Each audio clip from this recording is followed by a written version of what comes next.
Hey friend, Church D coming at you once again. Thank you for tuning into What Does It Take to Win. I hope you're having a good day. If you're just starting off your day, hopefully this episode makes it even better. I hope everybody's doing well out there. Hey, I just wanted to open up the floor and say, if you ever felt like getting in touch with me, or if you just wanted to send me a quick message, feel free to do so. I'm on Instagram at Church D's Productions, or you could reach out to me at churchd'sproductions@gmail.com.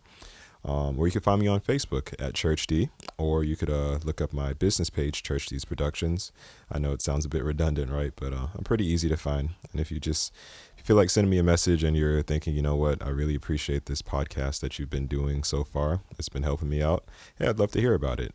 If you have any topics that you'd like me to discuss in the future, feel free. Go ahead and just shoot me an email, or you could send me a quick DM, and I'll be sure to get back to you as soon as possible. With that said, we're just going to move right over into the promo section of this podcast. You should know me by now. So, feel free to check out all of my music, check out my entire catalog. I recently put out a single at the end of May, so it's been out for about 2 months now.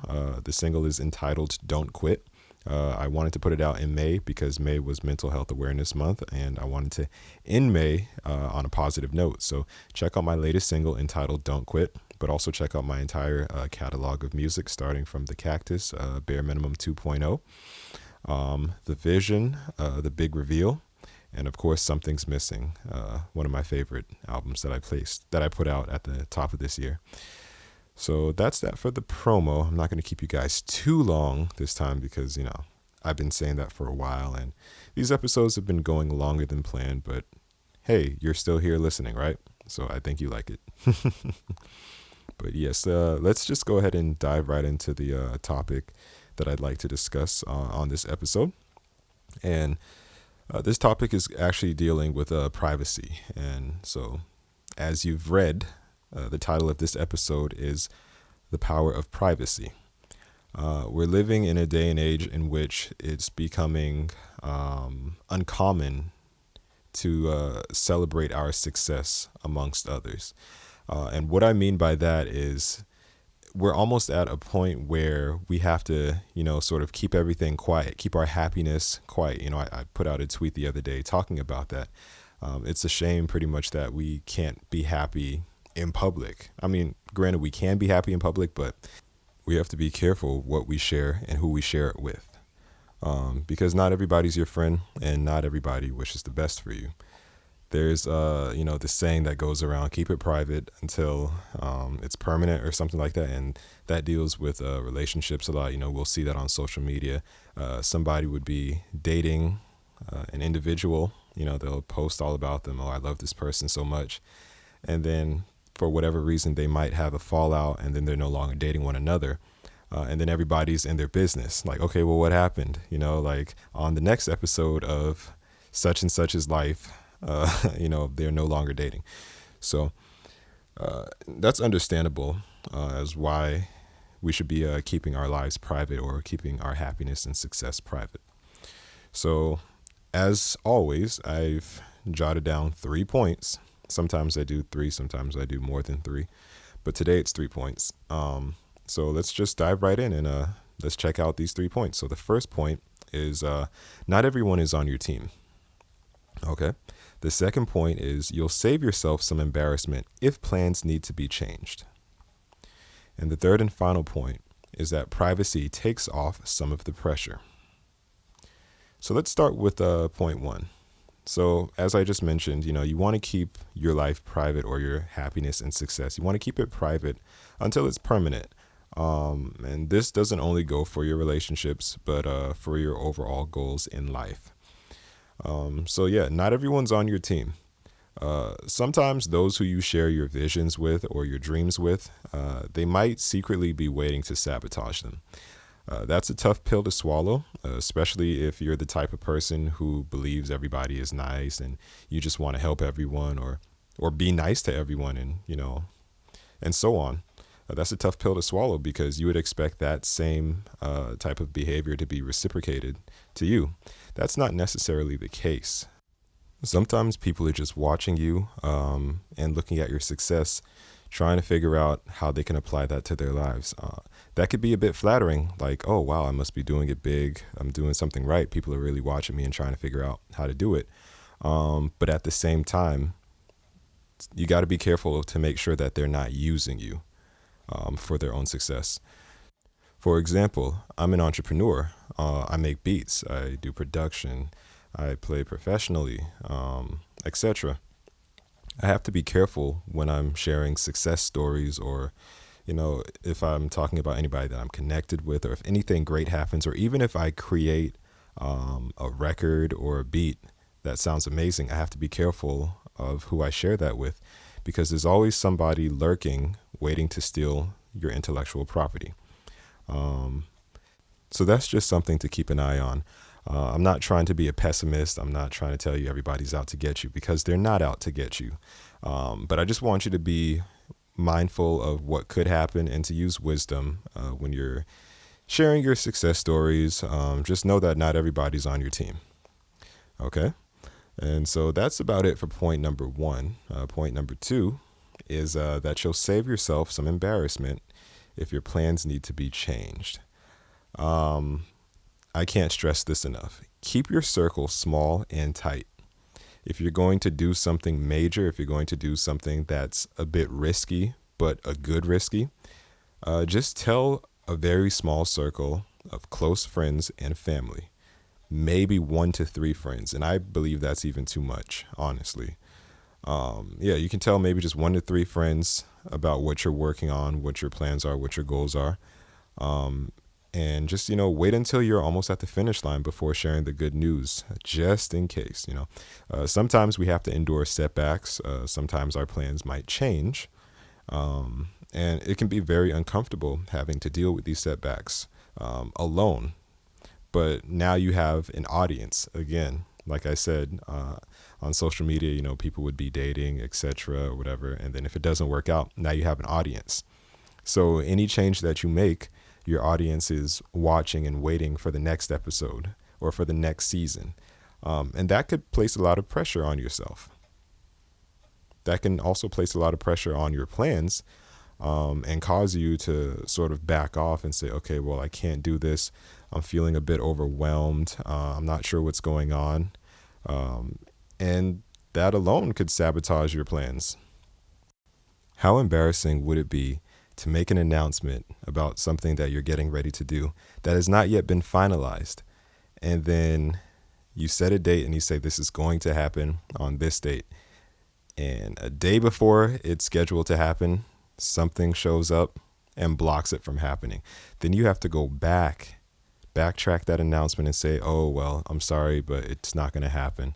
And people are just going to be looking at you like, oh, it's okay. But there's always going to be that one person that's like, I didn't think it was going to happen anyways. And it just, like I said, it puts pressure on you, puts pressure on the whole situation, and etc. Which is actually a good segue into my third and final point. See, this episode, I didn't keep you very long. Ha And the third and final point is saying that privacy takes off some of the pressure. So like I said, when you're secretly working on a project, you'll be able to work in accordance to your own pace, according to your own speed. And you wouldn't have to feel pressure to move faster than you're comfortable with moving. Like I said, there's not going to be an audience that you have to perform for or to please. At this point, it's just you, the goals you're working on, and of course, God. You could take your time out to nurture what you're working on, and just sort of pop out with a finished product. And I think the biggest part with this is that you'll be freed from negative opinions. I'm not sure about you, but I know for me in the past, because I had to learn this lesson myself. Like when I was really young, well, not really young, but when I was younger, I'd be really excited to share my success or certain things that I'm doing with the world, so to say, not realizing that a lot of people were just haters, if you will, just waiting for my demise. But, well, I won't say haters, but maybe they were. You know what I'm trying to say. Just stay with me here. I'm trying to remain positive, like the positive pessimist. No. too many jokes. Back on track. I noticed that when I would share my success stories or things that I had in the works with people, something would happen and I'd either be set back a little bit and I'd experience some resistance that I'd have to like really press and push forward to break through. Or these things would just get sabotaged completely and it would not happen.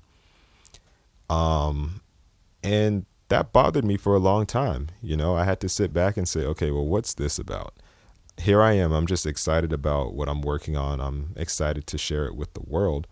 Why is there some resistance? Why is it not happening now?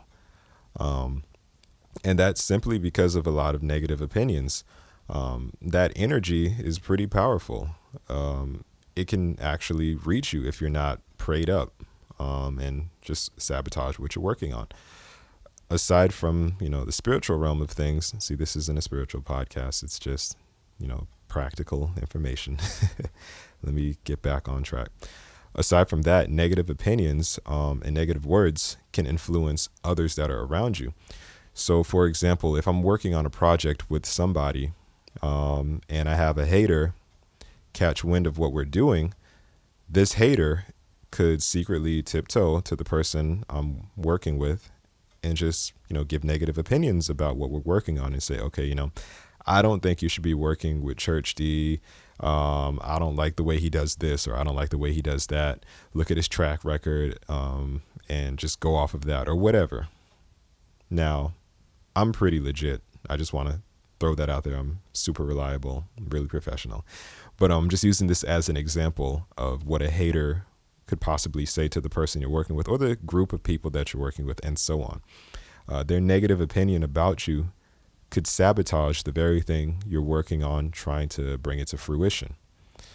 So this is why I would say you'd want to keep these things to yourself. And, you want to just make sure that there's privacy and there's no pressure involved. Things will flow a lot better. And, I alluded to this a little bit earlier, but I'm just going to drop one fourth and final nugget in there. That's not even written down in my notes, but just stay prayed up, honestly. Stay prayed up and keep it private.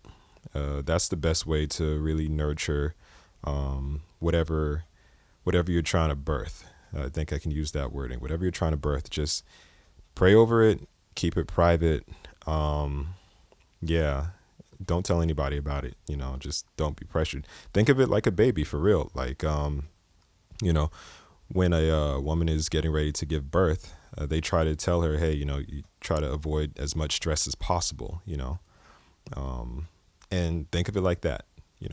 Whatever you're working on, keep it private, avoid outside stressors, and stay prayed up. And so that was the fourth point, a little nugget that I dropped in there. Let's go ahead and review. See, that was the end of it. That wasn't very long this time. Let's go over the 3 points, however, 3.5 or 4. So the first point is not everyone is on your team. Those who you share your visions and dreams with may actually be waiting to sabotage them. Point number 2, you'll save yourself some embarrassment if plans need to be changed. Hey, keep your circle small. Don't tell everybody.